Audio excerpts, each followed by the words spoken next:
اور یہ آپ صلی اللہ علیہ وسلم کے وفاداروں کا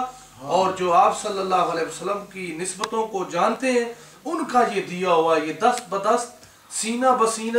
آج جو ہم یہاں پر ہم پیر بھائی ہیں سب ہم بیٹھے ہوئے ہیں، تو یہ کسی نسبت نے ہمیں جوڑ کے رکھا ہوا ہے، اور یہ ساری نسبتیں مدینہ پاک سے جا کر ملتی ہیں۔ حضور علیہ السلام کے جتنے عروج ہیں وہاں پر جا کر ختم ہوتے ہیں، آپ کے قدم پاک تک سارے عروج ختم ہوتے ہیں۔ تو فرشتے نے یوں،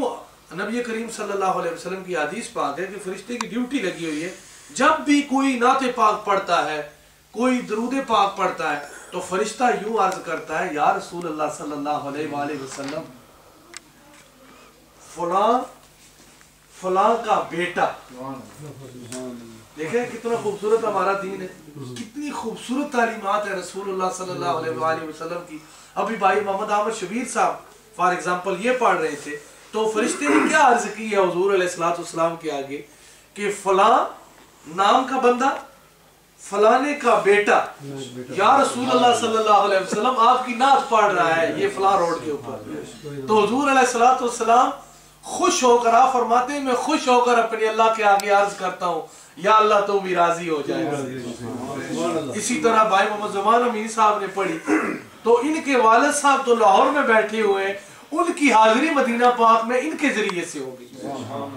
تو اگر ہم یہ چاہتے ہیں کہ ہم اس دنیا سے اگر چلے بھی جائیں اور ہماری حاضری رسول اللہ کے دربار اعلیٰ میں لگتی رہے، تو اس سے بہترین ذریعہ نہیں ہے،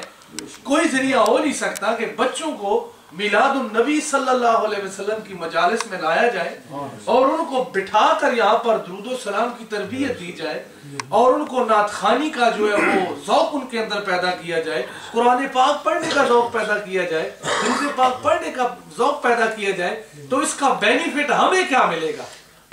یہ حضور علیہ السلام کا جو ذکر پاک ہے یہ دیتا ہے، یہ لیتا کچھ بھی نہیں کسی سے، یہ سب کو جو جس نے بھی کیا اس کو نواز دیا گیا۔ تو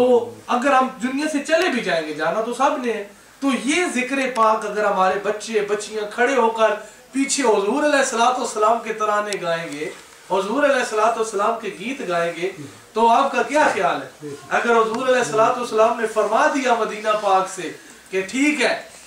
اس کے بیٹے نے یہ کیا، اس پر بھی سلامتی، اس کے باپ پر بھی سلامتی، تو کسی فرشتے کی جرت ہے کہ وہ ہمیں ہاتھ لگا سکے گا؟ کسی فرشتے کی یہ جرت نہیں۔ ہمارا عقیدہ مضبوط ہونا چاہیے کہ ہمارے آقا علیہ السلام جنات کے بھی سردار ہیں، فرشتوں کے بھی سردار ہیں، ہر چیز کے سردار ہیں، شہنشاہ کل عالم صلی اللہ علیہ وسلم۔ اور جب بادشاہ فرما دے تجھ پر سلامتی، تو کوئی فرشتہ آگے بڑھ کر وہ عذاب نہیں کر سکتا، وہ تکلیف نہیں دے سکتا، کوئی جن آگے نہیں آ سکتا، کوئی دنیا کی چیز اس کے آگے نہیں آ سکتی جس پر رسول اللہ صلی اللہ علیہ وسلم سلامتی بھیج دیں۔ اسی لیے ہمارے پیر کامل، اسی لیے ہمارے پیر کامل، اللہ تعالیٰ آپ کے درجات میں اور بلندی عطا فرمائے۔ ہم اس قابل نہیں لیکن دعا ضرور کیا کریں، یہ ہمارے حق میں قبول ہوتے۔ جس طرح درود و سلام ہم پڑھتے ہیں نا، تو حضور علیہ السلام کو تو اس کی ضرورت نہیں، ہمارے حق میں قبول ہوتا ہے نا۔ تو حضور علیہ السلام کی نالین پاک کا صدقہ جب ہم اپنے پیر و مرشد کے لیے اپنے پیر خانے کی سر بلندی گئی، وہ تو بلند سے بلند تھا، ہم نہیں تھے تو وہ تھا، ہم نہیں ہوں گے تو وہ ہوگا۔ تو اسی طرح یہ بھی ہمارے حق میں یہ قبول ہوتی ہیں یہ چیزیں۔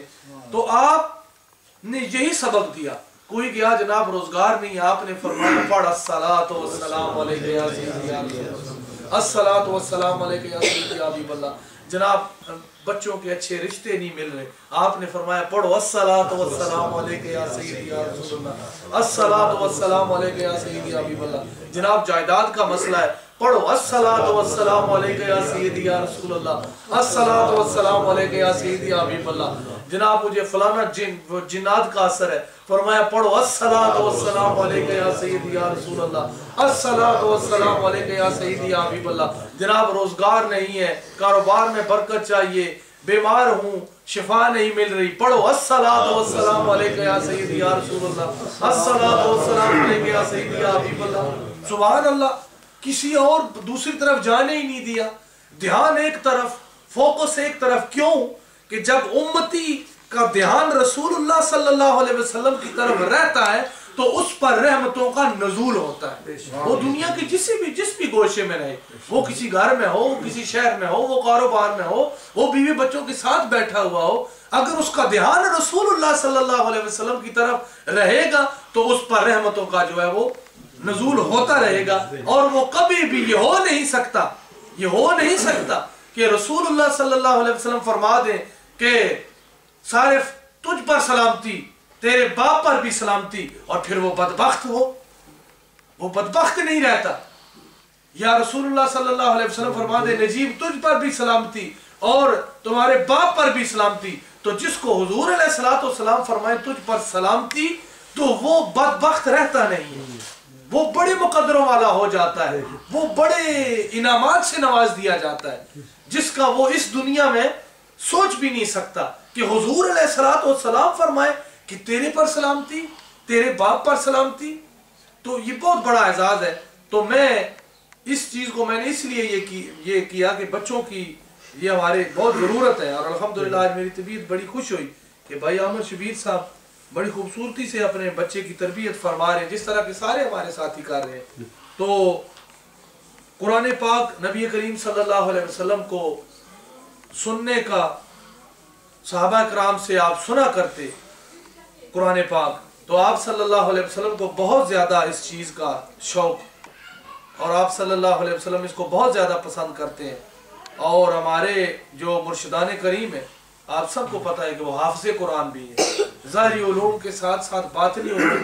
میں بھی کوئی آپ کا کوئی ثانی نہیں ہے،